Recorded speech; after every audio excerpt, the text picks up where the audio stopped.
पिछले कुछ वीडियोस में हमने देखा है कि मार्केटिंग रिसर्च के बारे में जब हम बातें कर रहे थे तो किस किस तरह के जो क्वेश्चन है वो हम एक सर्वे या क्वेश्चन है में रख सकते हैं। हमने पिछले में कुछ वीडियोस में देखा कि मार्केटिंग रिसर्च में हम स्ट्रक्चर्ड क्वेश्चन रख सकते हैं, हम अनस्ट्रक्चर्ड क्वेश्चन रख सकते हैं। तो अनस्ट्रक्चर्ड क्वेश्चन कुछ और नहीं है बल्कि एक ओपन एंडेड क्वेश्चन है जिसमें आपने सवाल को पूछ लिया अपने सर्वे या क्वेश्चन है में, जो रिस्पोंडेंट उसको पढ़ के भरने वाले हैं। जैसे एक सवाल हमने उठाया था पिछले वीडियोस में कि who is your favourite actor. अब आपने सवाल पूछा है, अब जो भी इस सर्वे या क्वेश्चन है को पढ़ेगा, आपके सवाल को पढ़ेगा, अपने शब्दों में 4-5 या उससे ज्यादा लाइनों में भी जितना उसका मन है या पैरा में या उससे ज्यादा पैरास में भी उस जवाब को लिख सकता है। तो बस यही है, इतना ही है अनस्ट्रक्चर्ड क्वेश्चन या ओपन एंडेड क्वेश्चन। तो ये एक कैटेगरी है। तो सर्वे और क्वेश्चन है में सिर्फ और सिर्फ दो कैटेगरी में आपके सवाल हो सकते हैं। पहली कैटेगरी का नाम है अनस्ट्रक्चर्ड क्वेश्चन, जिसको हम ओपन एंडेड क्वेश्चन भी बोलते हैं, और दूसरी कैटेगरी जो है उसका नाम है, क्या नाम बताया था मैंने? जी हाँ, स्ट्रक्चर्ड क्वेश्चन। अब ये जो दूसरी कैटेगरी है जिसका नाम है स्ट्रक्चर्ड क्वेश्चन, इसमें भी 3 सब कैटेगरीज है। अब ये 3 सब कैटेगरीज स्ट्रक्चर्ड क्वेश्चन की क्या है? इसमें जो पहली सब कैटेगरी है उसका नाम है मल्टीपल चॉइस। मल्टीपल चॉइस में आप एक ऐसा सवाल पूछ सकते हैं जिसमें बहुत सारी चॉइसेस हैं, बहुत सारी ऑल्टरनेटिव्स हैं। तो ये जो सब कैटेगरी है जिसको मल्टीपल चॉइस कहा गया है, किस कैटेगरी की ये सब कैटेगरी है? जी हाँ, स्ट्रक्चर्ड क्वेश्चन की ये सब कैटेगरी है। तो आप स्ट्रक्चर्ड क्वेश्चन को भी सर्वे या क्वेश्चन में रख सकते हैं। किस तरीके से रखेंगे? या तो आप मल्टीपल चॉइस एक क्वेश्चन बना दीजिए, उसमें बहुत सारी चॉइसेस दे दीजिए, बहुत सारे ऑल्टरनेटिव्स दे दीजिए, जिसको रिस्पोंडेंट पढ़ के अपने हिसाब से जो सही चॉइस या ऑल्टरनेटिव लगता है उसको टिक कर दे। इसके अलावा दूसरी जो सब कैटेगरी है जो स्ट्रक्चर्ड क्वेश्चन की एक और दूसरी सब कैटेगरी की तरह जानी जाती है, उसका नाम होता है, जी हाँ, उसका नाम है स्केल। स्केल आप सबने सुना होगा, जहाँ पे हम बोलते हैं कि 1 से 5 तक या 1 से 10 तक आपको इस चीज को रेट करना है।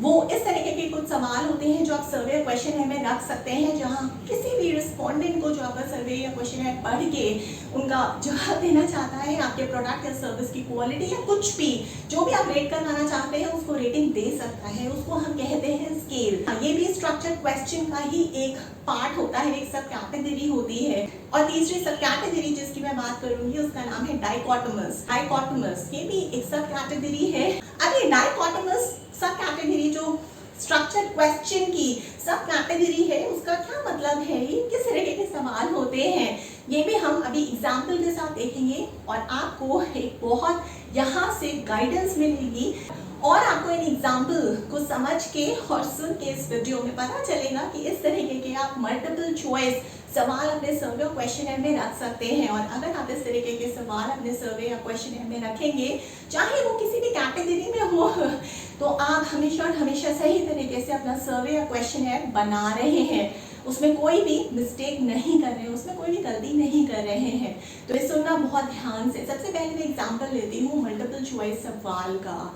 एक सवाल लेते हैं, तो मल्टीपल चॉइस सवाल है कि do you intend to buy a new car within the next 6 months। जी हाँ, सवाल यहीं पे खत्म हो गया। अब इसमें आपको ऑप्शंस रखने हैं क्योंकि हमें इस सवाल को मल्टीपल चॉइस क्वेश्चन बनाना है। अब हम इसमें ऑल्टरनेटिव्स क्या रखेंगे, किस तरीके के ऑप्शंस रखेंगे, ध्यान से सुनिएगा। अब देखते हैं इस मल्टीपल चॉइस के क्या क्या ऑल्टरनेटिव्स या ऑप्शंस आप रख सकते हैं। पहला ऑप्शन आपको रखना है डेफिनेटली विल नॉट बाय। दूसरा ऑप्शन आपको रखना है प्रोबेबली विल नॉट बाय। तीसरा ऑप्शन आपको रखना है अनडिसाइडेड। चौथा ऑप्शन आपको रखना है डेफिनेटली विल बाय। पांचवा ऑप्शन आपको रखना है प्रोबेबली विल बाय। और आखिरी ऑप्शन आपको रखना है अदर। यहाँ पे सबसे जरूरी बात यह है कि जब भी आपका आखिरी ऑप्शन अदर है उसके आगे ब्रैकेट लगा के उस ब्रैकेट के अंदर आपको लिखना है प्लीज स्पेसिफाई। अब सवाल ये है कि आपने ब्रैकेट में प्लीज स्पेसिफाई क्यों लिखा है अदर के सामने? देखो, लिखने से क्या होता है कि जो भी रिस्पोंडेंट आपके सर्वे क्वेश्चन को पढ़ रहा है और भरने की इच्छा और मंशा रखता है, क्योंकि आपने उसे इतना बहादुर कर लिया है, आपने उसे इतना मोटिवेट कर ही दिया है, मेरे वीडियोस को देखने के बाद आपको पता चल गया है, और आगे आने वाले भी बहुत सारे वीडियोस में आपको और भी ज़्यादा एग्जाम्पल के साथ बताने वाली हूँ कि किस किस तरह से आप किस किस तरह के सवाल बना सकते हैं और क्या लिख सकते हैं, क्या बोल सकते हैं। क्यों? क्योंकि सर्वे और क्वेश्चन ऐसे जो आपको डेटा मिलने वाला है, जो आप फिर डेटा के एनालिसिस करने वाले हैं, उससे आप ही के कंपनी के जो प्रोडक्ट और सर्विसेज हैं उनकी बिक्री बढ़ेगी।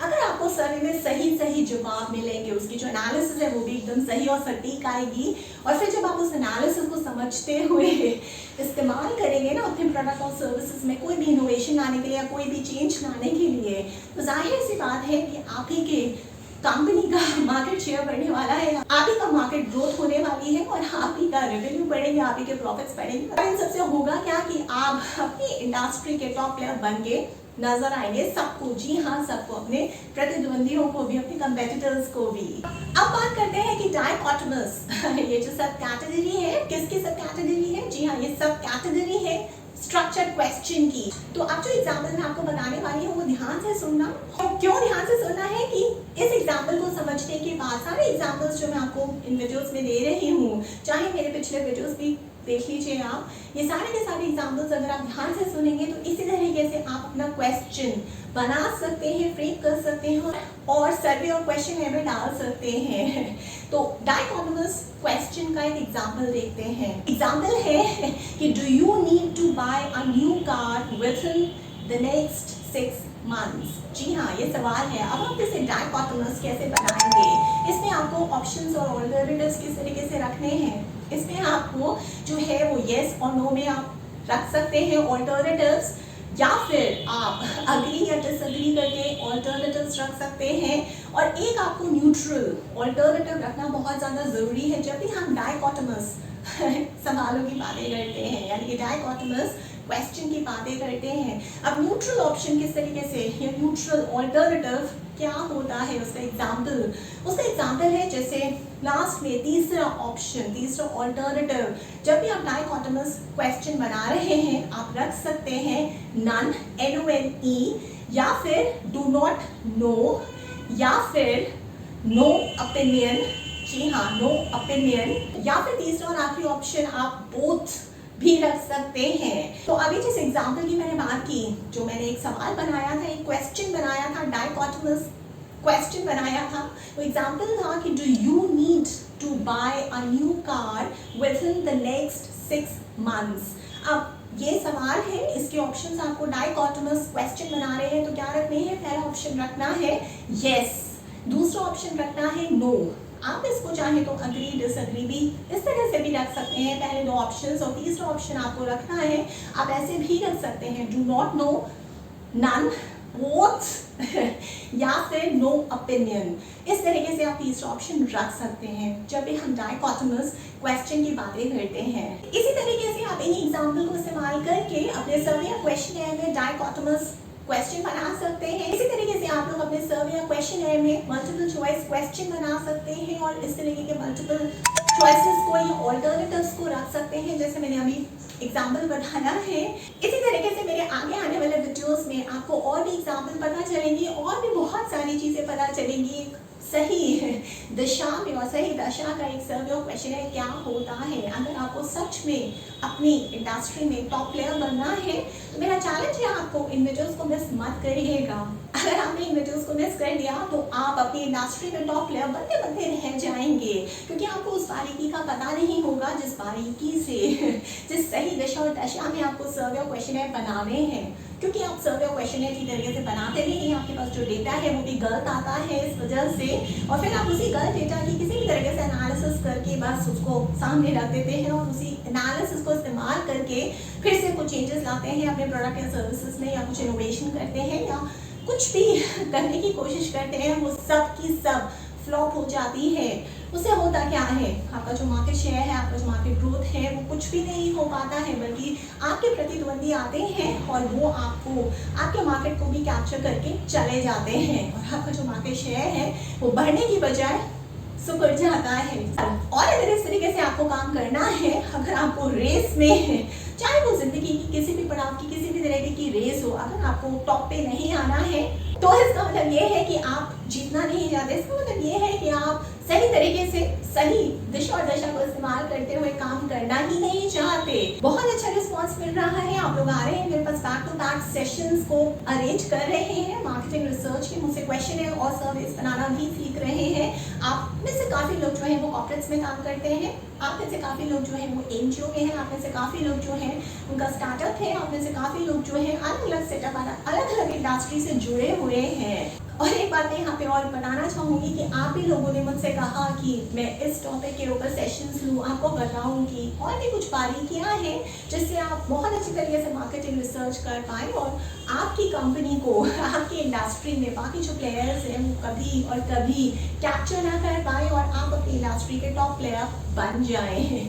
इसके अलावा भी अगर आपके कोई डाउट्स है किसी टॉपिक पे, आप चाहते हैं कि मैं आपको कोच करूँ, काउंसिल करूँ, मेंटोर करूँ, ट्रेनिंग दूँ, तो आप मुझे वो टॉपिक को व्हाट्सएप भी कर सकते हैं। मेरा फ़ोन नंबर है 9311659252। और अगर आप कोई सेटअप है, कोई गवर्नमेंट ऑर्गेनाइजेशन है, कोई एनजीओ है, स्कूल कॉलेज यूनिवर्सिटी है या फिर आपका खुद का स्टार्टअप है, अगर आप चाहते हैं कि ऑनलाइन मोड के जरिए मैं आप तक पहुँचूँ, आपके एम्प्लॉयज़ को यानी कि आपके एसोसिएट्स को, इंटर्न्स को, मैनेजर्स को, सीनियर मैनेजर्स को, CXO लेवल के एम्प्लॉयज़ को, CEOs को कोच करूँ, ट्रेन करूँ, मेंटोर करूँ और गाइड करूँ, तो आप मुझे प्रपोजल भी भेज सकते हैं। मेरा ईमेल एड्रेस है verma.roli@gmail.com।